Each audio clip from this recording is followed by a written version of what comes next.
Kepanikan terjadi saat vaksinasi berlangsung di gedung Tamuan di Mali, Kelurahan Bombonga, Kabupaten Tanah Toraja. Kepanikan terjadi saat plafon gedung jatuh bersama dengan balon lampu dan menimpa meja panitia. Beruntung saat kejadian para tenaga medis dengan sigap menghindar.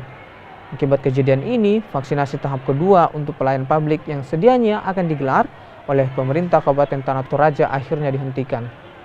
Kepolisian Polres Tanah Toraja mengatakan kejadian ini akibat penyanggah lampu kurang kuat. 11.15 ada insiden yaitu jatuhnya lampu penerangan yang diduga kuat karena centolannya atau talinya kurang kuat sehingga terjadi lampu tersebut terjatuh, centolannya terputus dengan balkonnya.